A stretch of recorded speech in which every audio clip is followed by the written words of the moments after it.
Assalamualaikum warahmatullahi wabarakatuh. Jumpa lagi guys di Piko Channel. Kali ini kita akan membahas alur cerita sinetron Samudra Cinta di episode 4 November. Di episode sebelumnya telah kita saksikan di saat Samudra dan Cinta ingin menemui Pak Rusdi yang ingin meminta Pak Rusdi untuk mencari tahu tentang Mentari pada Bu Nopi. Lalu Pak Rusdi menanyai apa Mama. Di saat sadar Mama melihat seseorang, Bu Nopi pun menjawab, saya tidak melihat apa-apa. Tiba Pak Rusdi melihat gelang di sakunya Bu Nopi. Lalu Pak Rusdi mengambilnya dan terkejut bahwa gelang itu adalah milik Mentari. Lalu Pak Rusdi berkata, apa Mama tadi melihat Mentari dan mengapa gelangnya ada pada Mama? Bu Nopi pun menjawab, itu bukan urusan kamu.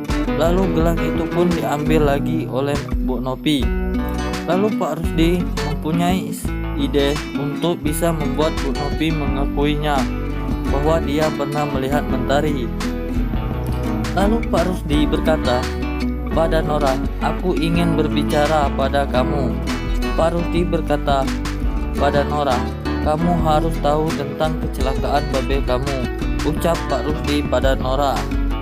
Di saat Pak Rusdi hendak bicara, tiba-tiba datang Pina dan Nopan beserta Bu Nopi langsung menghentikan Pak Rusdi yang ingin memberitahu Nora.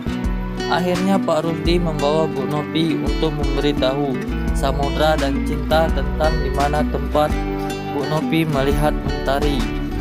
Setelah sampai di tempat itu, Samudra dan Cinta tidak menemui Mentari. Dan di sisi lain, Panji yang sedang memasak mie, tiba-tiba Panji mendengar suara aneh di balik semak-semak itu. Lalu Panji pun menghampirinya. Ternyata itu adalah suara seorang anak kecil yang sedang kelaparan. Akhirnya Panji pun memberi dia makan.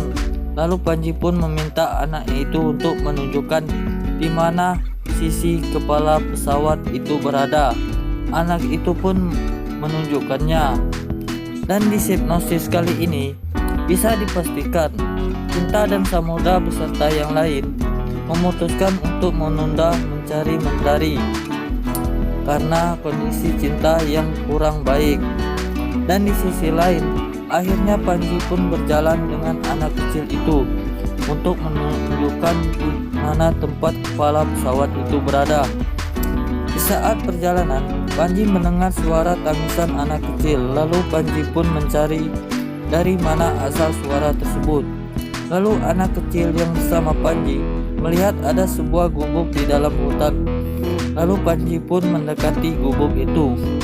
Panji pun terkejut saat melihat bahwa itu adalah suara dari Mentari. Lalu Panji pun membawa Mentari pergi dari sana. Dan di sisi lain, Cinta dan Samudra yang histeris dengan kehilangan Mentari. Dan di saat semua orang tertidur, semua orang terkejut saat mendengar ada suara raungan seperti suara harimau. Samudra dan Cinta beserta orang-orang yang melihat Ariel yang diserang oleh hewan buas tidak bisa berbuat apa-apa dan hanya melihatnya. Itulah akibatnya kalau hanya mementingkan diri sendiri dan tidak pernah memikirkan derita orang lain. Di saat ada musibah tidak ada yang mau membantunya. Itulah Ariel. Oke guys, terus tonton Samudra Cinta episode malam ini yang semakin seru untuk kita saksikan. Jangan lupa like dan subscribe agar kalian tidak ketinggalan info-infonya guys. Terima kasih banyak. Wassalamualaikum warahmatullahi wabarakatuh.